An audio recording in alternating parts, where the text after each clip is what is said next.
Welcome to Bledsoe Said So again, my friends. This time, I'm not exactly sure what I'm going to talk about. I have some ideas, and we'll figure it out along the way.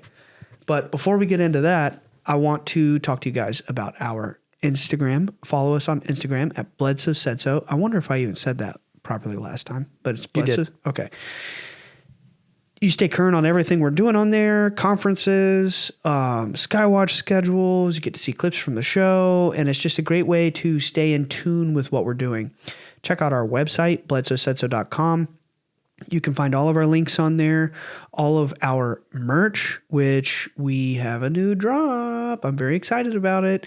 And you can also find links to our Patreon, which is, if you just type it in manually, patreon.com/Bledsoe Said So. It is a powerful way to support the show if you believe in what we are doing. And it takes a lot of work and a lot of labor and a lot of love. So we appreciate all of your support. You can be a part of the show even by having your name in the credits and being a part of our Discord community. And you get access to extra content and early shows with no ads. And also we have some new benefits coming down the pipe very soon. We're going to have some new tiers. And I'm really excited about that. And then we got to talk about Contact Modalities 2026. The theme for this year. Oh, Alex, remind me on the date. May 1st, 2nd, and 3rd. There's going to be 4 stages, 30 experts, and they're going to have simultaneous presentations so that you can kind of pick and choose which ones you want to go to. And there are going to be 4 sky watches. It is the Lake Lawn Resort in Delavan, Wisconsin. It is a beautiful place. I truly, really regret that I'm not able to go. I'm honestly really regretting it, but I'm going to have a newborn baby that's like 3 weeks old.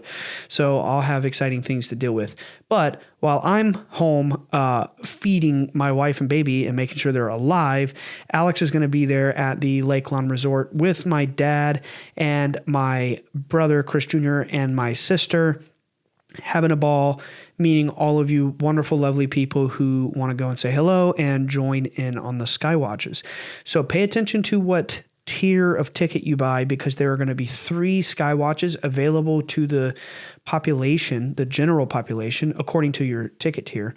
And then there's going to be a 4th and final VIP Skywatch that we are going to give away slots. It's already maxed out, by the way. You can't buy for this one. It's already sold out.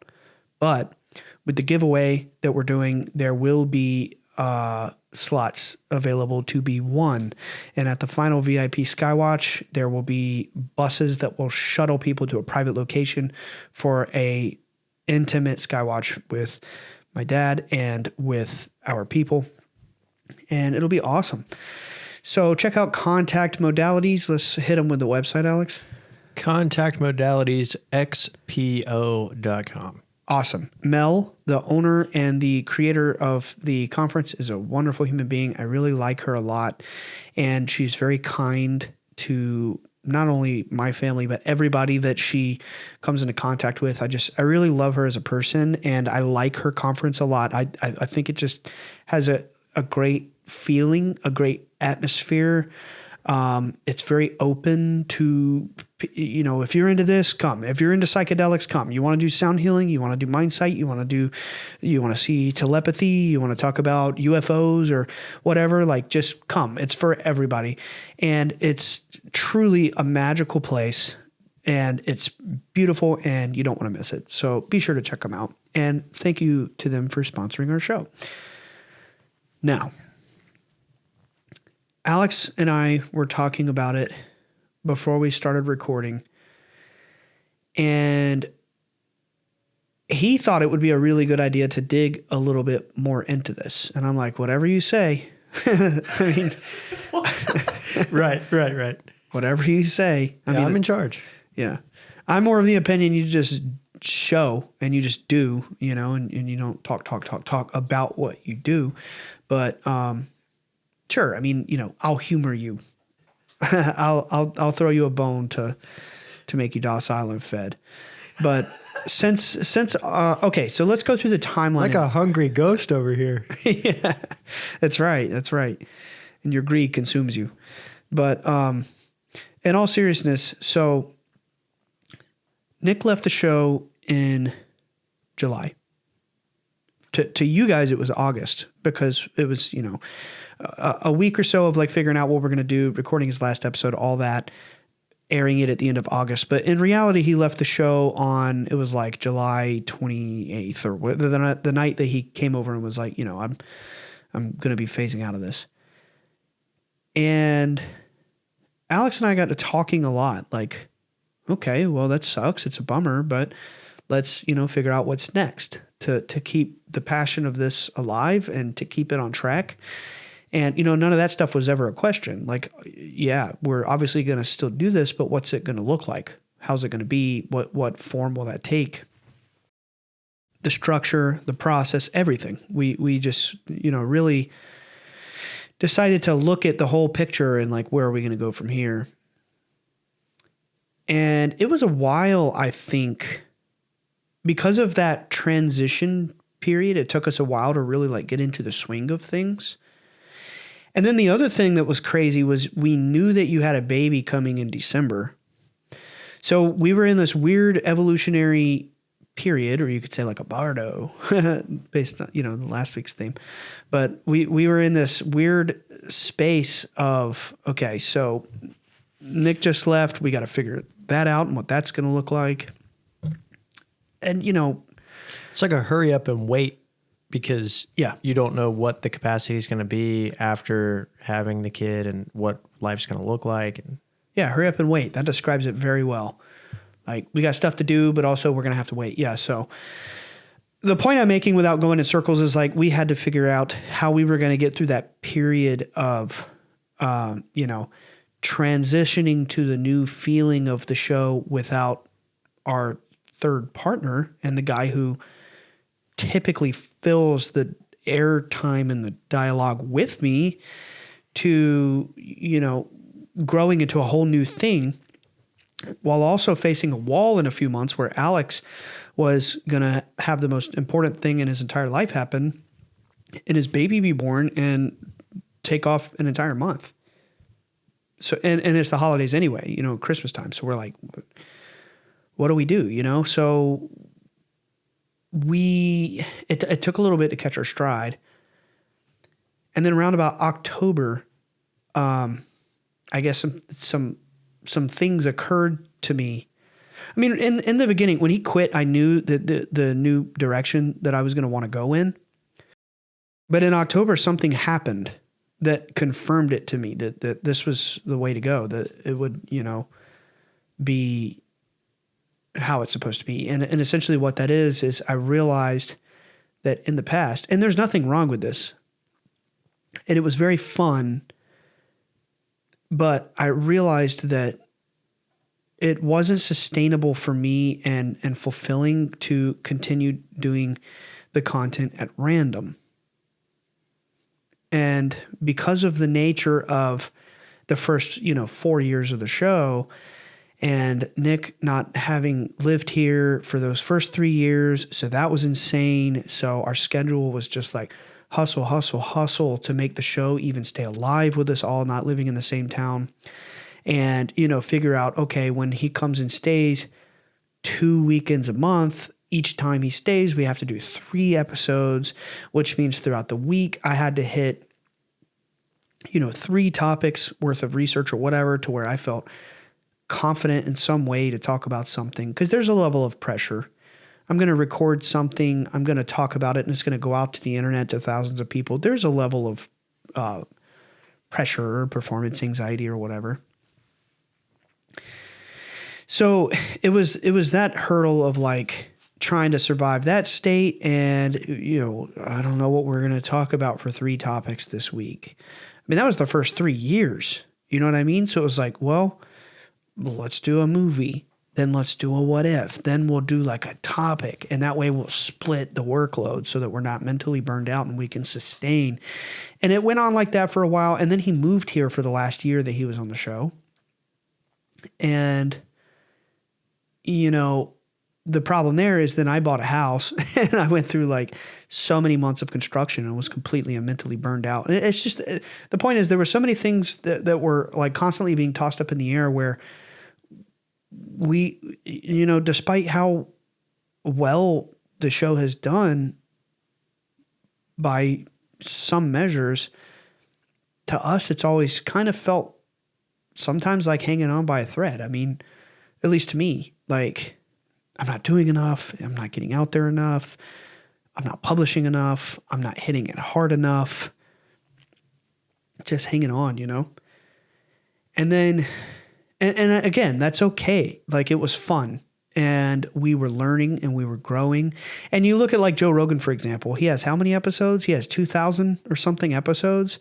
Dude, for the first 100 or 200, he probably had no clue what he was doing. For anybody that does something in the beginning, they probably have no clue what they're doing. That's totally normal with art, with whatever.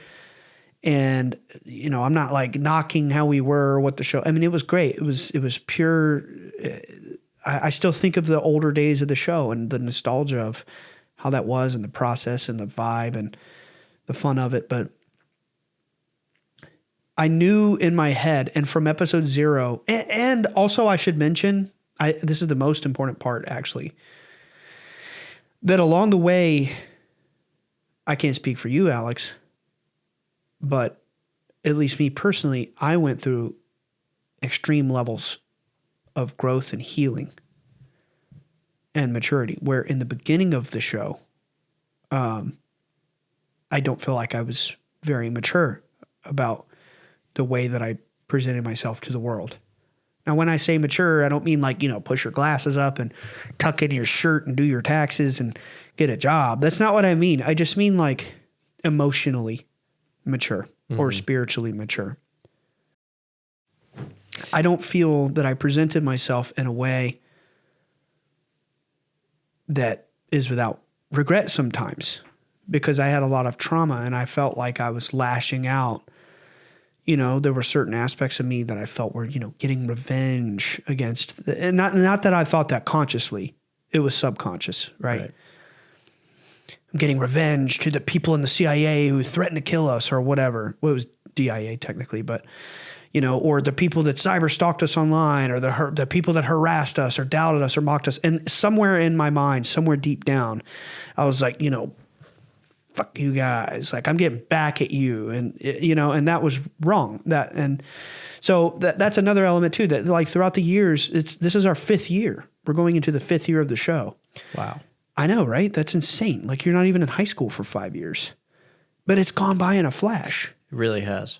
Hasn't it? It feels like we just started. And, but the personal growth too, I mean, to your point, it's been insane. And I feel like I talk about that a lot. Like my personal spiritual journey, you know, the knowledge that you've brought to me and participated in altogether is incredible. I'm a completely different person, and I tend to really avoid going back to some of those early episodes but it's good. It means you grew, right? To be cringing at the old self, but still, I'm like, man, we're two different people now. Well, me in episode 11, Alex, or whenever I got a microphone. Yeah, man. And at that time, you were like 23? 5 years ago, 21. 21? No, I'm 27. So you were like 23? Something like that, yeah. Or 22? 22, 23, yeah. I mean, now you're 27 and you have a baby. Like, it's just crazy. And you've been married and like, it's just insane, like, for us. And yeah, I guess I am glad we talked about this, because we haven't done an episode in a while like this where we just kind of talk without a topic. And it's nice to not have to always succumb to that pressure. What am I going to talk about? What am I going to talk about? Whatever. I'll talk about whatever I want. But yeah, and there was a lot of growth too that happened in the background in our lives. Since we started the show, we're not in the same place we were than we are now. My dad put out a book. You know, lots of amazing things have happened. The mass sky watches that came from this. And, I don't have to sit here and go through 5 years of all the incredible things that have happened and the hard things that have happened. But we have grown, but it always felt like for whatever reason we were hanging on by a thread and running on fumes, at least for me. So Nick left the show basically to the public. It came out in August. And I had time to think about, the direction that I wanted to go. And I realized that I had to get serious, that 2026 was only a few months away. There's a lot of pressure there. And I had a responsibility, most of all, to fill the void of this show because, it's a whole different element going from having somebody who talks, 40 or 50% of the time. And now it's basically me 95% of the time, and that was a big mental hurdle to learn how to overcome, But I realized that there was a thread that I wanted to pull. I wanted to start going in a certain line, talking about things that mattered to me without some sort of random, this week, let's talk about Stargate. Fun episode, but who cares? I care. My coworker actually absolutely loves Stargate, and that's the only episode of ours he's watched. No way. That's funny. Okay, well, let me take a step back. And it's like Godzilla. Who cares? I've had people tell me they loved it and they're obsessed with Godzilla. I'm like, great. But, it's like I just decided I don't want to talk about niche things anymore. That was fun. I enjoyed every minute of that. I don't regret it. It's like a part of you. And who knows? Maybe someday I'll do stuff like that again. I'm not saying never, but I just realized I had to get serious, that there are troubling times ahead for humanity, and that I felt really compelled, I had to start pulling a certain thread. So when this began was the episode called The Goddess. And Alex, you probably didn't realize I was going to talk about this, but it's important. And some things have happened around that episode. And we recorded that episode in September. It's right after Nick quit, and we had guests lined up. And with this thread that I decided that I wanted to be pulling, in between a lot of these episodes, there have been guests, which is fine. And that's I still will do guests. And I love doing them, but it started with The Goddess, right? So we recorded that in September. Something happened. In that episode, we talked about a story that I had never heard of, which was the miraculous medal. It's the one with Catherine Laborde in 1830s. And she basically sees all the lights on in the chapel, and she goes outside to see what's going on. She walks into the church, and the lady in the form of the Virgin Mary is inside the church, and she, Catherine goes and kneels down and puts her head in her lap or whatever it says happens. What you got? Laborde. Oh, Laborde. Catherine Laborde. Laborde. I didn't realize that. What? Go ahead and say it.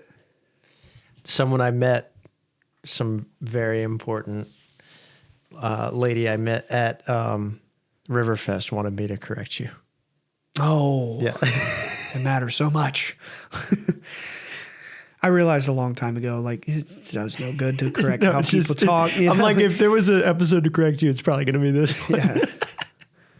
Yeah, silly, man. People are so uptight about how people pronounce things. But I get it. Laborde, that's the right way to pronounce it. You got to lean into your French. I don't have any. I was born in North Carolina. Not yet, man. I was born in the freaking country, dude. I don't know that stuff very well. I would love to, but I'm ignorant and I'm dumb. Laborde. Exactly. I'm dumb. I'm simple, actually. So something happened to me. I realized that, this was a great story, that there was something to it. And I was thinking to myself, oh my gosh, I want one of those medals. I really want one. And that was on a Wednesday. And several days go by from Wednesday to Saturday. My wife and I were cleaning this room, the studio. We were reorganizing it. We were throwing old junk away.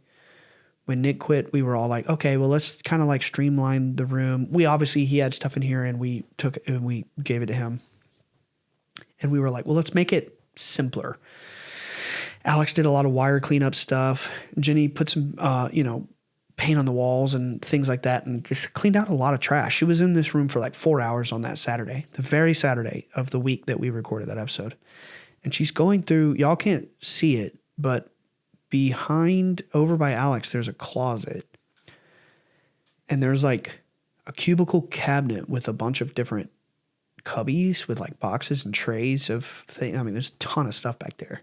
Camera cases, tripods, just cords, cables, stuff like that, right? And there's like several little boxes of fan mail and things that fans have sent us to our P.O. box. And Jenny starts going through it, and she's like, Ryan, what are these? And she pulls out like 6 of the miraculous metal. I said, oh my God, I forgot. Someone sent me that a year ago, but I had no clue what it was. It was just like a little plastic wrap envelope with the story printed on it and the metal. And that came to me like a year ago, and it was like, here's one for every member of your family and for the guys on the show. And I was like, oh, that's sweet. And I put it in the thing, and I don't see my family for months at a time. So like I had the intention to give them one, but it was like, I forgot. It was in a drawer, And so I thought that was an incredible synchronicity. Oh man, I really wanted these medals, and I had not only one, but I had 6 the whole time. How crazy, right? It's like I manifested the medal, even though I already had it. A few nights later, my brother was over, and it was actually Wednesday, the next Wednesday. Because this is the next episode following the goddess, by the way, just to prove what you're saying. Well, Chris Jr.'s episode is right immediately following. Yes, he was here recording that week. But this was the next Wednesday after we recorded it. My brother was over. It was really late at night. And the episode came out that day. And it had tons of views. Like it was just blowing up. Like by that point, it already had like 10,000 views, which for the first day that it was out, we don't get 10,000 views on an episode on YouTube. So me and Alex were like, oh my God, it's crazy that we're, talking about this. That night, my brother and I started to tell him about the story. Oh my God, Junior, I have one of these medals for you. I've been holding on to it for a few days. I start to tell him about the 1830s story of Catherine Labouré or whatever, about what happened, how, basically tell the story. And it was about 11 p.m. and my wife texts me and she says, did you turn on the light in the shed in the backyard? And I was like, no, I haven't been out there in a week. And it has a coded padlock that you cycle through it's like a manual lock with a number sequence, and only I know it. My wife didn't even know it. She can't remember it. And she never goes out there. And I have tools out there, lawnmower and all that stuff. So I go and I look out the back window, and sure enough, the lights were on in my shed. And I was like, that's really weird. And Chris Jr. is like, yeah, let's go check that out. And he grabs his 9mm, like, someone breaking in? I don't know. Let's go investigate. And I grab my knife. I'm like, this is kind of weird. You just never know what you're going to bump out. There could be someone in there. So I walk up to my shed. The lights are on. Lock. It's locked. I unlock it. I walk in there. The switch is flipped on. The lights are on. Me and Junior are in the room, and we're kind of like looking around like, how did the lights turn on? And then we both heard a loud knock in the room, and we looked at each other, and it was like our whole bodies filled with static, and we were like kind of stunned, and we didn't like, there was a few seconds we didn't speak, and it was like, you heard that, right? Like we reacted to the sound. It was like, you heard that, right? It was like, yeah, I heard that. And then we were like, and I started looking around the room. I'm like, okay, there's nothing in here. Junior's like, was it a raccoon? No, it wasn't a raccoon. And we ruled out everything that it could have been that was physical or a person or something. And when we realized that it was something supernatural, Junior, it was funny, but he was also serious. He was being funny, but he was also so spooked that he was, I don't know how to explain it, but like he was like, I am thinking that, we don't really have any reason to hover around anymore. And I was like, yeah, I think you're right, man. I'm not trying to I have my flashlight. I said, I'm not trying to sit around and play Scooby-Doo with this shit and go, figure out what's in the corner. And we flipped the light, locked the shed, and we got the hell out of there. And we went inside. And then for like 30 minutes, we were in shock. And we were realizing nothing physically did that. I had a pile of doors leaned against the wall, like 4 doors. Those doors right there, they can't see them, but you can. Doors from around the house, a couple doors that we had to get new doors because we changed the casing and all that. So I had like 3 or 4 full-size doors out there in my shed, and they were like a 45-degree slanted pile leaning against my wall. And it was like the sound came from inside that pile. Like if you imagine a fist just like hard banging on wood, we were standing right beside it, and there was nothing in there with us. And we just like, it dawned on us, oh my God, there was an entity in that room with us. Oh my God, the story of Catherine Laboure. The light was on in the chapel, and she goes out to the chapel, and the lady was in the chapel. Well, that just happened to me as I had the medal in my hand, and I was telling my brother the story of Catherine Laboure going out to, the chapel and the goddess being in there. And while I was verbally telling him the story at 11 p.m., my wife texts me, and I look, hey, the light's on our shed. And in that moment, in the present, I wasn't thinking of the connection. It dawned on me after, like, oh my God, I just had a Catherine Laboure moment. I didn't see the lady, but she had to be in that room with me. There was something that did that loud bang, and we felt a presence, like an electricity through our bodies. And that day was the day that episode came out. And by the end of the day, it was up at like 15,000 views or something like that. Or by the the second day or the third day, it was a crazy number that for our channel is very unusual. And I realized that it was the goddess confirming. It was the lady confirming, like, you go on this path, follow this path, get serious. It's time to grow up. It's time to, help people and inspire people. So obviously I was really shook by that experience. And I went down a thread. And I still don't know what I want to say what that thread is. But it's been more like a thread of my intuition compelling me to and again, I didn't even want to talk about this. Alex insisted. I wasn't going to just come out and be like, I have a plan for, it's like there's no point. But Alex really insisted, so I'm just trying to make you happy. So I don't. And it's working. What's working? I'm happy. Oh, good. All right. Well, as long as you're happy, that's what matters. Because to me, I'm just like, you do it. You don't say it. Well, I think it's just personally, I mean, maybe it's because I'm so close. I find it so fascinating. And I just feel like we've been on a banger streak. And I don't know, I feel like sometimes it's really cool to lift the veil and, hey, behind this show where you dive into deep topics, we're also people, and we're kind of going through this at the same time the listener is, just at an advanced schedule because we are recording it.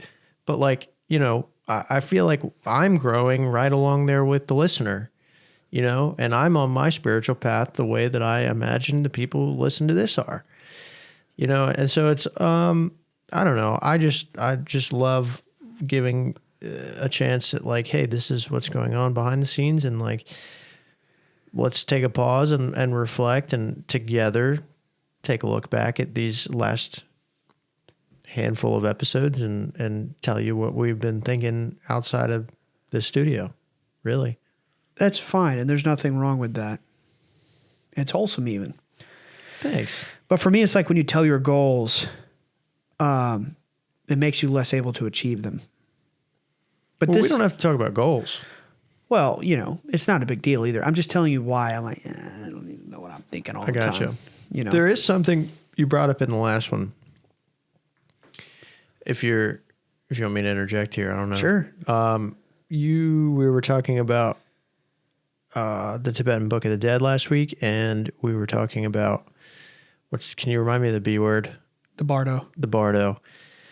You were explaining the Bardo towards the end, and you said something about habitual patterns, that in the liminal space and in your habitual patterns, yes, is the Bardo. Yeah. So that got me thinking about, do you remember, because we got into this for a little while, but this is years ago, where breaking your habitual patterns on purpose, interjecting that little bit of chaos would induce some sort of experience with the random. Oh, are you talking about randonauting? Yeah, kind of. The app? Well, more like the experience, less of a company or an app. Yeah, I mean, that's a concept. But like, you know, because a lot of times I listen to my intuition through those changes in the normal. So like I will drive to and from work one normal way most of the time, but then there will be some sort of intuitive hit to be like, okay, we're going to do it differently. Yeah. Because I thought about doing it differently. So you have to pull that thread of going the alternate way home. And, you know, there's all these theories about like jumping timelines by doing that and all this stuff. It just really got me interested and thinking about it again, especially as it relates to that Bardo, because you really kind of break that, because the Bardo exists because it's a liminal space, because you're not thinking about it and you're more or less on autopilot. Yeah. So by breaking that, you're forced to almost live in the reality instead of in that liminal space. And I wonder if that's all connected. You know what I'm saying? Yeah, I know what you're saying. Yeah, I would say there's a connection. But to finish up the goddess thing, I had this hunch, like I have to talk about the goddess and call it the goddess because that's universal. And, you know, keep it about the lady. And let me just go through a line of topics that we've talked about, and maybe you can get a clue of where I've been heading with this. So again, removing guests, because guests are injecting a little bit of random. You know, it's like sometimes with a guest, it's like we've been talking for a year and it finally works out schedule wise, or we just met and it's like, hey, your show's cool, want to come on? You know, that's separate. To me, the main show has always been when it's just us, and guests are like a very fun bonus. And I don't really have any, because of the realistic nature of busy lives and schedules, it's very hard to coordinate linking up, you know, with other people sometimes. So that's just like, you take them when you can get them. I have about 10 guests right now that I should be calling, but Alex and I have been so focused on just trying to stay locked in, you know? So it's like removing the guests from our catalog. I'm just going to go back to the episode called The Goddess and then move through the thread of episodes that we've put out that are like main episodes, or you could say canon. Keyword here is that in the first 4 years of the show, we would say it's been a while since we've done a canon episode, right? Like when Nick was on the show too. We haven't done anything canon. You know, we've done one on Star Wars. We've done one on Lord of the Rings, just hypothetically. We've done a what if. We've done a this. We've done a that. We haven't done one that's like about the phenomenon or something in a while. That was the vibe behind the set, you know, for 4 years. And now to me, it's like I had been trying to focus on all of them being that way, at least to me, things that are important to me. So removing guests, since October, it's been in order. The Goddess, Bledsoe Story Part 1, Bledsoe Story Part 2, because in the almost 5 years of doing this show, we had never, by my design, had never fully told the story. The Apocalypse. Interesting. Well, duh, 2026 is coming. Skipping through the guests. The Dark Force. Had to talk about that one. Look what's coming out today. The Golden Age. The UFO phenomenon. Oh, let me back up. Yeah, I flopped that. There's the Dark Force, then the UFO phenomenon, then the Golden Age. We're getting somewhere. There's an order to this. Well, duh. I wanted to set up the Dark Force to then talk about the truth of the UFO phenomenon, which is that a lot of the lies out there are really the Dark Force, and that the Dark Force is the parasite, the mental, the mitote, or the Wendigo, or the Wetiko, or the Archon, or, Satan. It's the mental parasite. So I had to set that stage and then move into UFO and then talk about, the reality of that. Then the Golden Age, 2026 Awakening. Interesting. So in a few weeks span, we did Apocalypse, Golden Age, and 2026 Awakening. What comes after that? Initiation. Well, that's what's happening next for humanity. We're being initiated into the higher knowledge. Then, egregores. Why is that? I was just showing Alex, I had notes in my phone from November where I was talking. I'll just read them. It was, hold on, I closed it out, so I got to pull it up. I had notes from November saying, reality model, build that, then talk about emanation theory and the afterlife and purgatory. So that was in November that I had been talking about, setting the stage for, injecting that into the conversation. So egregores, thought forms, the emanation theory of reality. So again, it's like, it's so few and far in between sometimes that we get to record these because we get a guest or whatever pops up. But it's just this thread that we've been following. And, some other things have happened to me too. So a few months ago, my sister came over and it was 1 a.m. and we were getting home from the State of the World Forum. And my sister and I, this was before Christmas. And we were just kind of having a heavy conversation. I think the end of 2025 was heavy for a lot of people, just energetically, for the world really. And there were extreme solar flares going on and just, all kinds of events in the world. A lot of people were feeling bleak. A lot of people I know and have heard from, and just the general temperature. And Emily and I were just having a conversation, and literally around 1 a.m, we heard a voice in my kitchen. And I thought it was my sister, and she thought it was my Alexa. And then going through the process of ruling out everything, asking Alexa, checking the log, on the app, and asking her, did you just speak? And she's like, the last time I gave a notification was 11 a.m. It's like, okay, it wasn't her. And this voice was a woman's voice, but it spoke very fast. And it sounded like wah, wah, wah, wah, like on the Peanuts, Charlie Brown, when the adults speak and you can't understand it and it sounds like gibberish. But it was a woman's voice. And when my sister and I realized that we had both heard it and then went through that same process I went through with my brother, we ruled out everything. We were like, okay, I guess we got to be positive. The lady's speaking to us. That night I went to sleep and I had a dream. And when I woke up the next day and I got in the shower, I was like washing my hair or something. You know how like you can, and this is totally real, like this is not a theory, but like, a lot of times when you get in the shower, you go into a meditative trance state because it's like a ritual process where you get into the groove of doing the water, it's cleansing to where you just go into sometimes altered states. A bardo.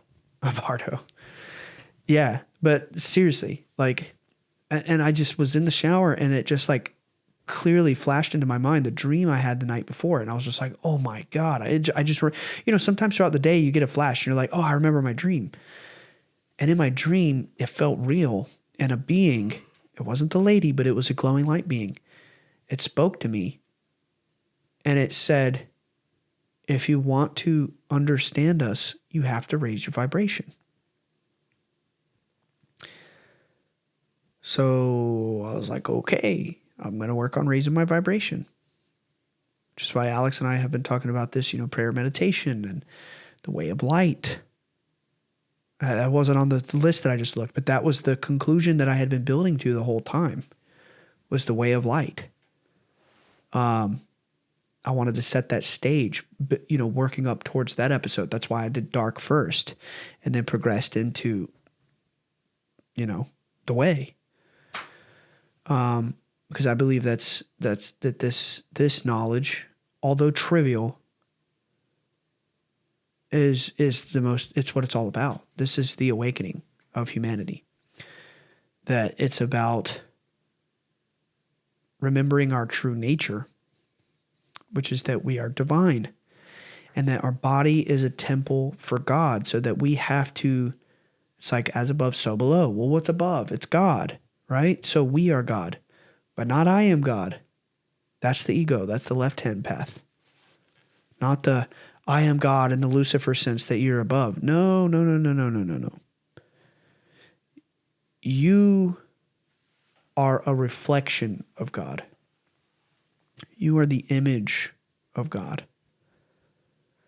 But paradoxically, so not only are you divine and that spark is within you, but it's like a paradox that you also have to humble yourself to the higher forces. So there is a God above you. People don't like that. They don't like authority. They want to be this, liberated, rebellious, not liberated in the good way either, but liberated in the free to degeneracy and do what they want with no consequence. It's wrong. It's not the way. The true way is you are constantly on the journey of evolution, and that you, in order to evolve, in order to grow, you have to aspire to embody the light. You have to live in the light. You have to embody the teachings of Christ. It's the best example because, Tibetan Buddhism, all that stuff, it's great. It's fantastic. It's damn sure not easy to understand for the majority of the world. And it's very esoteric. For the seekers, it's wonderful. It's amazing. But I believe that the story and the message and the teachings of Christ are the most distilled and easily available and understandable version of that message. Christ consciousness is the way. And, the point is not to say you got to be a Catholic and you got to, confess the Nicene Creed or whatever it is that they say and, do Mass and all that stuff. No, that's wrong. That's not the point. It's not about who you worship. It's not about do you believe in Jesus or not. I don't care about that. The point is you have to embody, it's a vibration. You have to think of it like physics, like tuning forks. If you have one that says 100 hertz and one that says 200 hertz and you go ding, they're not going to resonate. They're going to clash and they're not going to be in harmony. So the 100 hertz is not in alignment with the 200 hertz, no matter how hard you want it to be. One of them is higher, on a higher octave of vibration, many octaves of vibration. So you have to embody the ideals of the higher teachings to evolve. and human form, the teachings of Christ, or you could think about it like the way of light, as I like to call it, because it's universal. It's the heart. It's being centered in the heart and having a coherence between the mind and the heart. Which, what is of the heart? Well, love, kindness, humility, virtue, justice, all of the ideals of Christ, the 7 virtues. So Christ followed the way. He taught the way. He said, I am the way and the truth and the life. For none can get to the Father except through me. Jesus never said, worship me as God. He never did that. That only ever came around after he was killed. People took over, like the Apostle Paul and others, and they added all these creeds. If you like separate all the text of the New Testament and you create a list and you're like, okay, doctrine number 1, doctrine number 2, doctrine number 3, where did they come from? Or you take all the different apostles and you list all their doctrines. Jesus' doctrine was like, don't worship me. Don't take a master or a rabbi. Worship God alone, for God is light and spirit and truth. And there are 2 laws, or 2 commandments, really.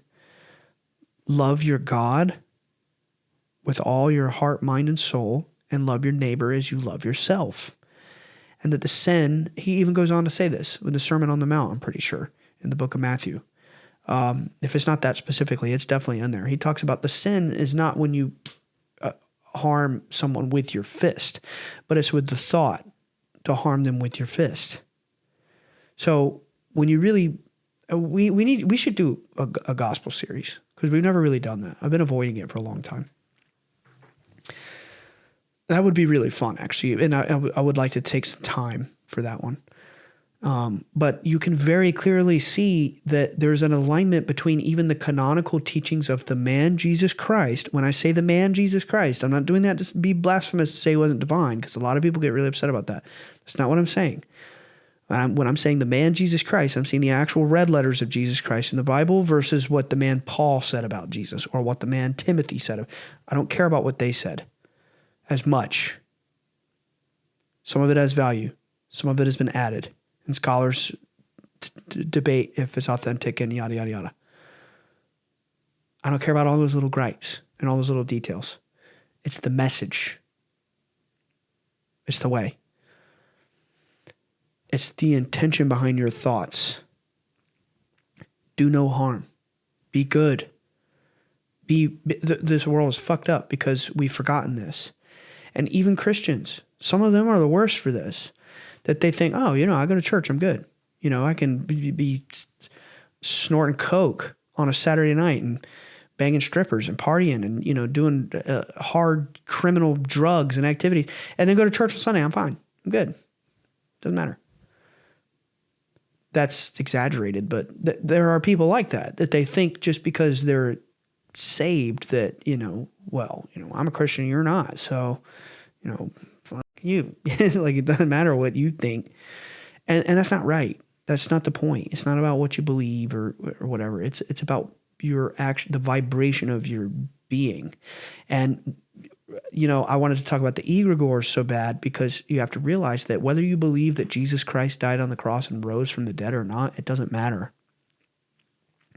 Because we know, especially, if we consider Tibetan Buddhism to be important or valid or have any sort of truth in it, and Western esoteric traditions, and it goes on and on down the line, that you could see all these examples of them saying that the universe is thought and that we manifest through thought, and that even we are manifested through the thought of God. So the very notion of billions of souls throughout the last 2,000 of years charging the symbol of Christ, whether he physically existed or not, it doesn't matter. He's real. And there's a power behind this psychic force. And I'm telling you that there are traditions around the world that when they initiate you into their sanctum, they understand this better than you and me. And they invite this force to be embodied into you, or a priest, or a preacher, or a bishop, or whatever. They understand that there is a power behind this force, and they channel it into you when they, the laying on of hands or whatever. These forces are very real, these mental forces, the thought forms, and the invisible world. So it doesn't really matter if you believe Satan is literal or not, or Jesus is literal or not. The universe is composed of many different subtle layers of emanated thought form, from invisible, immaterial, down to the expressed gross material. And our consciousness is in every layer in between, existing simultaneously. It's a multiverse, but not like you see in the movies. It's more like a psychic one, where your being exists in all realities simultaneously. So when you believe something, consciously or unconsciously, your mind, through its psychic faculty, is latching onto and attaching to this force and inviting it in to have a resonance in your being. So that's why it's so important to align with the light. You don't have to believe in Jesus. You have to believe in the message and it doesn't have to be Jesus. It could be whatever.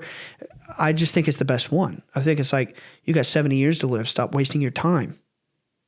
It's about efficiency. We talked about this months ago. It's like, if I gave you an AR assault rifle or a slingshot, and it's like, 30 people are about to come and try to kill you and take your wallet and break into your house and murder your son. Like, which one do you want? I want the AR.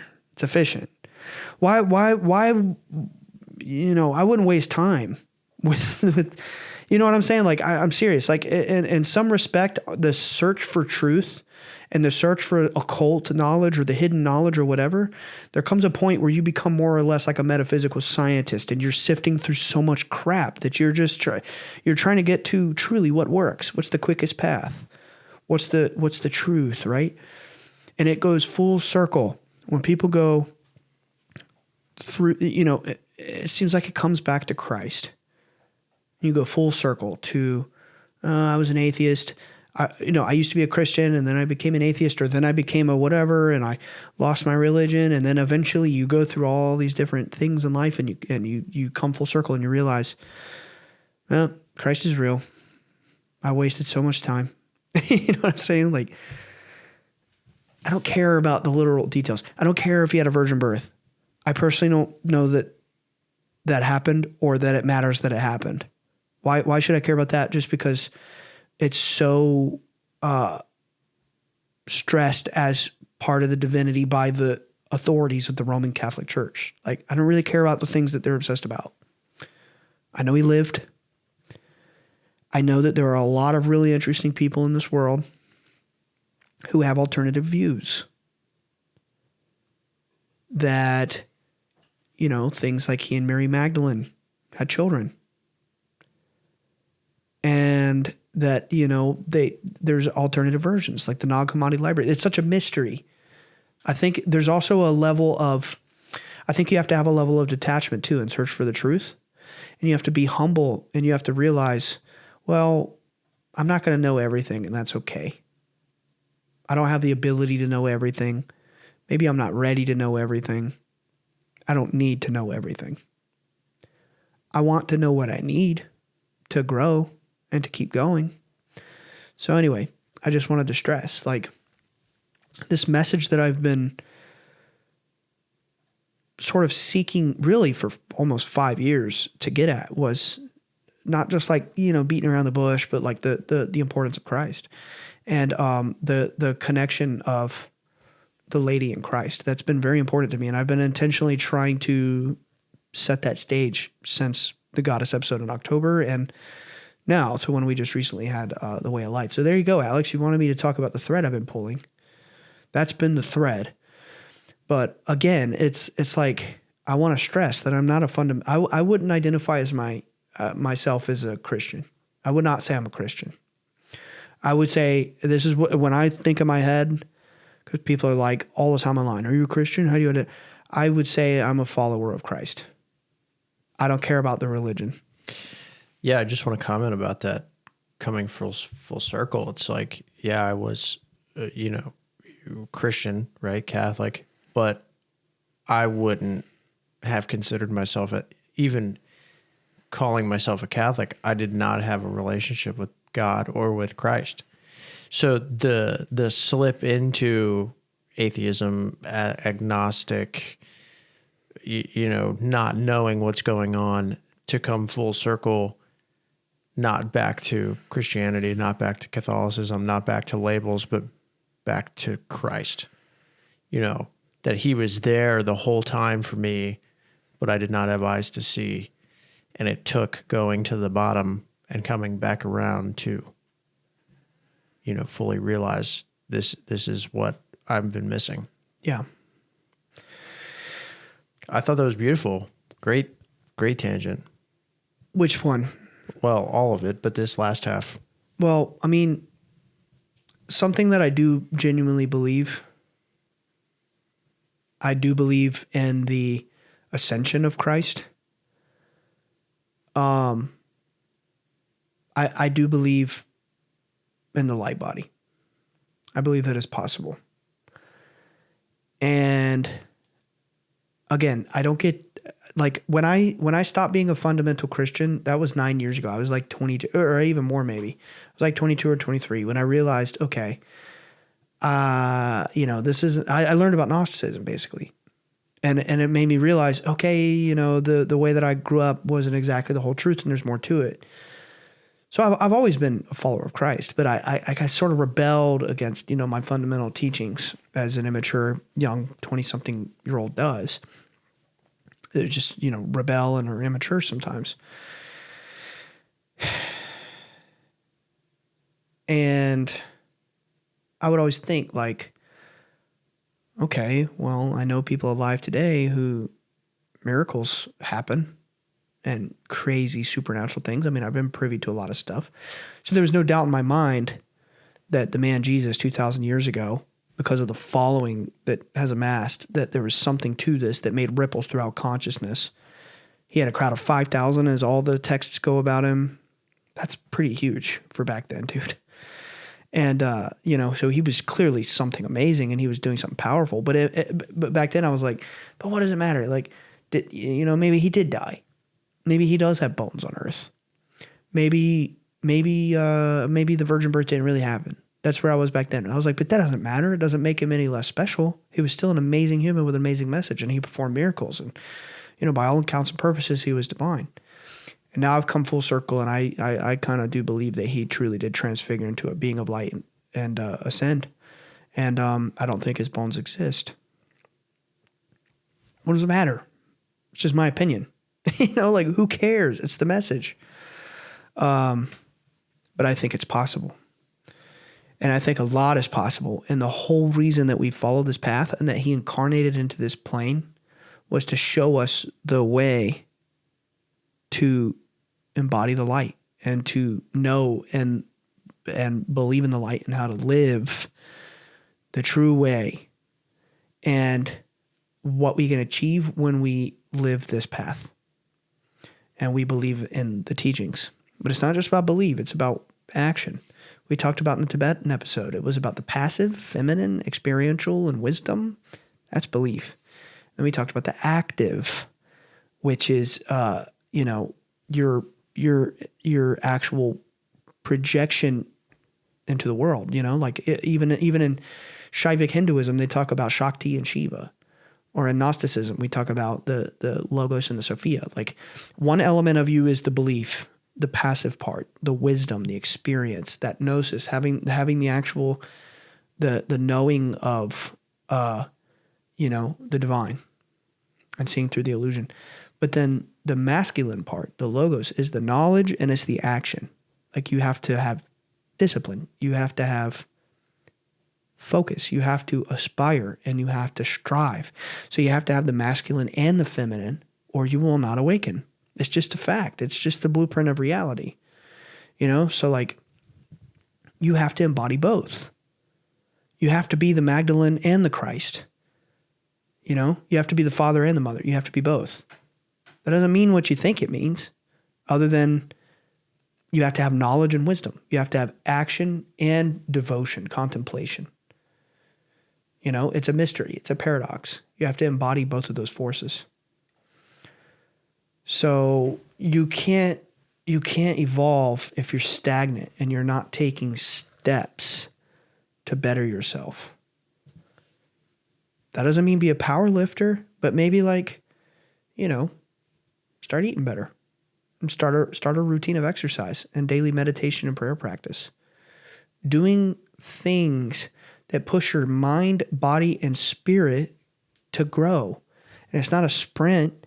It's a very humble and steady marathon, right? And we fail every day, but the point is to aspire. Every little kid from the 90s was watching Dragon Ball Z and they're like, damn, I'm fired up. I want to do push-ups or whatever. I want to do martial arts. It's like that, but for the spirit. That's what Christ is. It's an icon. It's a force that you invite in, that you embody to evolve and achieve the solar initiation, right? Because it's that solar force. We already did a whole episode on that, the way of light. But anyway, did I miss anything? I mean, is that what you wanted out of me? Well, that was beautiful. I don't think there was no clear direction. There's nothing to miss. It was perfect. It was just as it should have been. I did forget one more thing. Go ahead, Fred. So I had the experience in the shed back in October or September, actually. I thought that episode came out in October. It might have actually been September. I can't remember now. It's probably September. 4 months ago, so October, September. It doesn't really matter. It was a while ago. October, what month it was. November. Definitely not November. But anyway, so I had that experience with the shed. And then back in December, I had the one where the voice spoke to me and Emily. And then about 3 weeks ago, I had another one where, well, I mean, I've had multiple, but these are all connected in my mind. I had another one, and it was 2 weeks before the release of the Epstein files. Thank God it did. I made the connection after they came out. But I was laying in bed one night, and I shifted into, I wouldn't say it was an out-of-body state, but it was definitely an expanded state. It's hard to explain until you've experienced it because it's a spectrum of experience where you can be fully out of the body or you can, not really be aware of the body, but you're still there. I don't know how to explain it, but either way, I was having something happen, some sort of psychic message. A voice spoke to me, basically. And it said, never address the darkness. Only address the light. And it, led me to understand. It said that with words. It wasn't audible like what I experienced with my sister. It was in here. It was in my head. And it was like I had this, the way I could describe it is synesthesia. If people out there are familiar with synesthesia. It's like I'll be laying there and then it's like the inner vision of my mind's eye completely like dissolves through this boundary to where it's like I'm not really in my physical body, but I'm in a blackness and there's like things around me and it's like perfectly clear like I'm actually there. I don't know how to explain it, but it happens. And my dad experiences this too a lot. And it spoke to me and it said, never address the darkness, only address the light. And it sort of made me to understand, like when we put out the dark force of the UFO phenomenon episode, what did I do? I addressed the darkness. And we got a lot of criticism.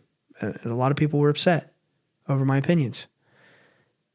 And, whether I eloquently portrayed them or not. it made me understand, well, you address the darkness. So when you do that, you invite it to attack you. So I was like, wow, never thought about that. So it said, never address the darkness, only address the light. You have to address the light, not only the force, but it made me to understand to the people. It didn't say don't study. It didn't say, look away. Good practice, but that's not what it was saying. It was basically saying, keep it positive. Keep it about the light moving forward. And then boom, the Epstein stuff came out two weeks later. And it was like immediately I was like, oh, the phenomenon was telling me, how to navigate this. Not to go and make it about this too much or talk all about this, or you know what I'm saying? Who knows? Maybe I would have. Everybody wants to say, I knew it all along. And I did, but a lot of people did. But that's not the point. The point is there's enough people out there talking about super dark stuff. I feel really compelled to help people find the light and to, hold hands and help people not be afraid and to not let that dark force have power over them and keep them in fear. So it's like the phenomenon said, address the light. Okay, that's enough for me. So that happened to me. And then I had another one, not really related to these three, but it was interesting. So I just figured I'll share it. I had another one of those moments where it was like a synesthetic dissolution of my consciousness where it's like, just like, it's like even though your eyes are closed and you're wide awake and you can see behind your eyelids and sometimes you get little colors and speckles in there. And then it's like, imagine that completely dissolves to where you're not really aware of your physical body. It's not like you're out of your body, but it's like you're detached from it. I really can't explain it. It's complicated, but something like that happened. And I just saw a vision of like a grid pattern of like an army of millions of orbs around me, just constantly monitoring me and shining light down on me and protecting me and propelling me forward. So I was like, okay, yeah, that's interesting. And I went back and I read my notes from my Monroe Institute retreat I did last July, which was guidelines. And I had a similar experience there. It's hard to remember sometimes because on a 6-day program, you're doing like 4 or 5 hours of meditation a day for 5 days. So you forget a lot of the things that you experience, and that's why you're supposed to journal. But I had the same vision. I saw an army of millions of orbs of light around me. So this is a theme that keeps coming back for me in these expanded states. And I had a psychic at the Psy Games. Her name was Dana. Not Dana Kipple, who's an amazing human and is a friend of mine who's been on the show, but it was a different Dana. And she was just like, I met somebody with her that I didn't know, but they had like, we're at the Monroe Institute together. And she was an older lady, like probably about like 50. And they became friends at Gateway. And she was like, you got to meet her, dude. She's for real. Something happened to her at the Gateway. And it's like she opened up and now she hears spirits, but like it's not bullshit. It's for real. And it's like God and it's angels. And I was like, I'm intrigued. Do you? And I didn't feel a weirdness from her. I felt a very realness. Like she was just truly something was happening to her. She was probably like 19 or 20, or she wasn't like some older kooky looking person. She was a pretty normal looking, young lady who seemed like something was really happening. So I was like, very interesting. Could I ask, not to test you or to, catch you off guard, but like, I'd really like to know if you see anything around me. She didn't know me. She didn't know who I was or what I was about. And she said, I've never seen this around anyone, but I see an army around you and there's a feminine presence. And I've never seen this many angelic entities around someone in my life. And that's a trend throughout my life that multiple people have told me, like when I get Reiki readings. And every time when they get to my solar plexus, they start freaking out.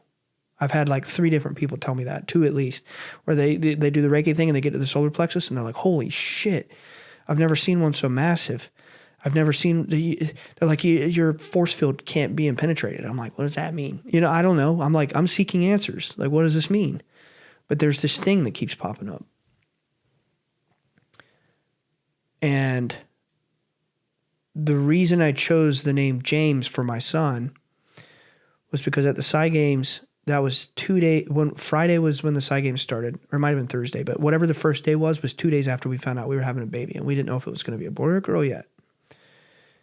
And we've had a girl name picked out for years, but we were like, what if it's a boy? Like what, we had a few names, but nothing 100% set. I had been kind of in my mind tossing James around, but I never brought it up because it wasn't real.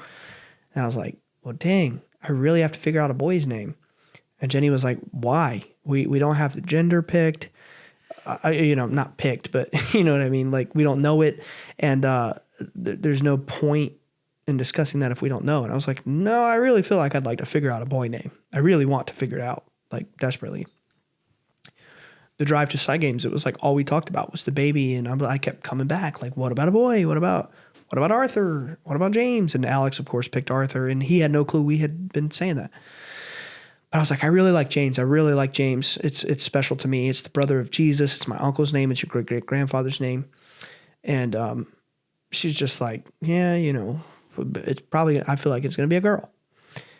And then somebody at the Psy Games on the last day, not Dana, that was I'll just take a step back. So this guy named Jay, by the way, he works at Monroe Institute, and his name is Jay. Nobody there knew we were having a baby. I didn't even tell my parents. And he comes up to me on the last name, and he goes, Ryan, a message came through for me today that I feel like I have to tell you. I don't know what it means, but I just keep hearing the word big brother, big brother. And I was like, ooh, maybe that'll make sense soon. Thank you, Jay. And in my head, I was like, it's going to be a boy because my grandfather, Ted, is the big brother of my uncle, James. And I wanted to pick that name because my nephew is Ted and then, James. So in my head, I was like, that makes sense. That's not too much of a leap. It's going to be a boy. And I get to pick the name James. And this is a sign. And then that night, when Dana told me all that other stuff about the feminine presence around me and the army of angels and all that, she said, and I'm getting a message too, something about there's a J name. A J name is coming through, something like Jasmine. And I was like, oh, that's close to James. Like, that's pretty freaking close. Just switch some letters around and remove. So I knew, and I picked that name. And it was like a couple weeks later, we found out he was going to be a boy. So I don't know how I got onto that, but I really don't know how I got onto that. I guess it was to just tell the story of how Dana, seeing the beings around me connected to my experience. And then I felt like James's name was given to me. It came to me, and then it was confirmed by the messages from those other people. And yeah, it's just weird, man. Just weird. And he's RH negative. So, bye guys.